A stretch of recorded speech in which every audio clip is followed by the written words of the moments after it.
আসসালামু আলাইকুম। নতুন রেসিপিতে সবাইকে স্বাগত। আশা করি সবাই ভালো আছেন, আমিও ভালো আছি আলহামদুলিল্লাহ। আজকে ছোলা বুটের একটা বিরিয়ানি রেসিপি তৈরি করে দেখাবো।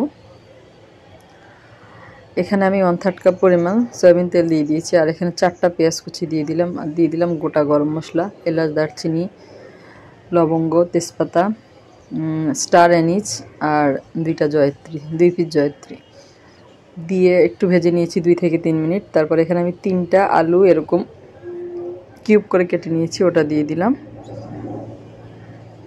দিয়ে একটু ভেজে নেব। আর এই পর্যায়ে দিয়ে দিব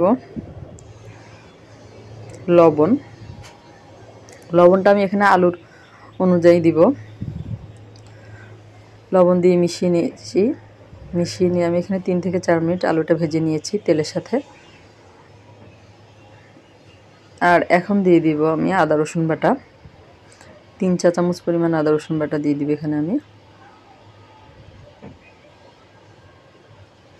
মিশিয়ে নিলাম।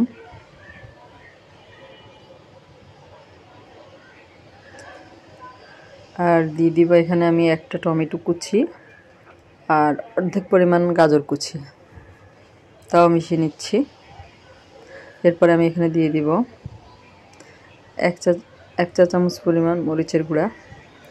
ঝালটা আপনাদের পছন্দ মতো, আপনারা বেশি খেতে চাইলে আরেকটু বেশি দিতে পারেন। আমার বাচ্চারা খাবে, এই জন্য আমি ঝালের পরিমাণটা একটু কম দিয়েছি, চাইলে এখানে কাঁচামরিচটা ব্যবহার করতে পারবেন।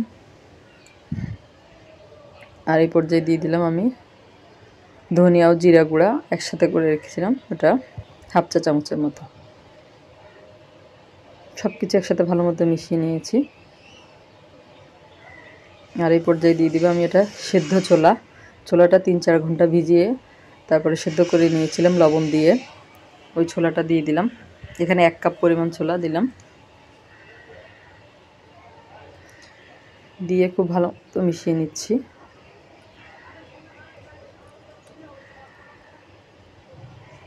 যারা আমার ভিডিওটা দেখতে শুরু করেছেন এখন একটা লাইক দিতে ভুলে গেছেন, তারা একটা লাইক দিয়ে ভিডিওটা কন্টিনিউ করেন। আর এখানে আমি 1/2 কাপ পরিমাণ গরম পানি দিয়ে দিয়েছি, দিয়ে আর এখানে দিয়ে দিলাম প্রায় 1 চা চামচ পরিমাণ গরম মশলা গুঁড়া। ঢাকনা দিয়ে ঢেকে এটা আমি 5 থেকে 6 মিনিট রান্না করে নেব। 5-6 মিনিট পর এটা ভালো মতো কষানো হয়ে গিয়েছে, তেলটা ছেড়ে দিয়েছে, আলুটা অনেকটা সেদ্ধ হয়ে গিয়েছে। এই পর্যায়ে আমি পোলাও চাল অ্যাড করে দিব এখানে আমার 3 কাপ পরিমাণ পোলাও চাল আছে, চিনি গুঁড়া পোলাও চাল। এটা আমি ভালো মতো ধুয়ে পানি ঝরিয়ে নিয়েছি, চালটা দিয়ে দিব, দিয়ে খুব ভালো মতো মিশিয়ে নিব। চুলার আঁচ এই মুহূর্তে একদম মিডিয়াম করে দিয়েছি। মিডিয়াম আছে এটা চালটাকে 5 থেকে 6 মিনিট ভেজে নিতে হবে।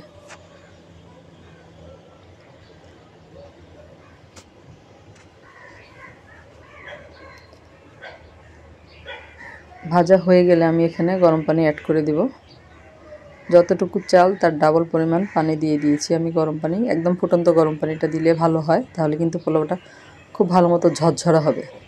আর স্বাদ মতো লবণ দিয়ে দিলাম, আর দিয়ে দিব এখানে আমি একটু টেস্টের জন্য 1.5 চা চামচ পরিমাণ চিনি দিয়েছি এখানে আমি, দিয়ে খুব ভালো মতো মিশিয়ে নিয়েছি। তারপর চুলার আঁচটা একদম হাই হিটে করে দিয়েছি। আর এখানে আমি সামান্য একটু আদা কুচি দিয়ে দিলাম, এতে করে কিন্তু খেতে অনেক ভালো লাগে। 4-5টা কাঁচামরিচ দিয়ে দিলাম, দিয়ে পানিটা টেনে আসা পর্যন্ত অপেক্ষা করব। এই যে পানি টেনে আসছে। এবার চুলার আঁচটা একদম লো করে দিয়েছি, লো করে দিয়ে ঢাকনা দিয়ে ঢেকে রাখবো 5 মিনিট। 5 মিনিট পর আপনাদেরকে আমি ঢাকনা তুলে দেখাচ্ছি যে আমার বিরিয়ানিটা প্রায় সেট হয়ে গিয়েছে। একটু নেড়ে চেড়ে মিশিয়ে নিব।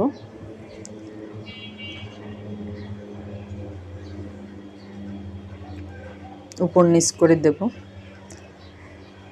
আর যারা আমার চ্যানেলে নতুন আজকে প্রথম ভিডিও দেখছেন, যদি ভিডিওটা আপনাদের ভালো লাগে তাহলে আমার চ্যানেলটা সাবস্ক্রাইব করে পাশে থাকা বেল আইকনটা প্রেস করে দেবেন, যাতে করে আমি পরবর্তীতে যত ভিডিও দিই তার নোটিফিকেশন সবার আগে আপনাদের কাছে পৌঁছায়। আর যারা অলরেডি আমার চ্যানেলটা সাবস্ক্রাইব করে আমার পাশে আছেন, আমাকে এগিয়ে নিতে সাহায্য করছেন, সবাইকে অসংখ্য অসংখ্য ধন্যবাদ। উপরে আমি আরও 4-5টা কাঁচামরিচ দিয়ে দিলাম, আর দিয়ে দেব ঘি। এটা আমার বাসায় বানানো ঘি। 3 চা চামচ পরিমাণ ঘি দিয়ে দিয়েছি আমি। দিয়ে ঢাকনা দিয়ে ঢেকে আরও 5 মিনিট অপেক্ষা করব। 5 মিনিট পর আপনাদেরকে আমি সার্ভ করে দেখাচ্ছি। অনেক সুন্দর হয়েছে, দেখতে যেমন সুন্দর হয়েছে খেতেও কিন্তু তেমনি মজা হয়েছে। আমি কিন্তু চিকেন রান্না করেছিলাম আর সাথে কাবাব ছিল, যেটা দিয়ে সার্ভ করেছি। ভিডিওটা আপনাদের কাছে কেমন লাগলো কমেন্ট করে আমাকে জানাবেন। সবাই অনেক ভালো থাকবেন। একদম ঝরঝরে বিরিয়ানি আপনাদেরকে আমি দেখিয়ে দিলাম। আজ এই পর্যন্তই। আল্লাহ হাফেজ।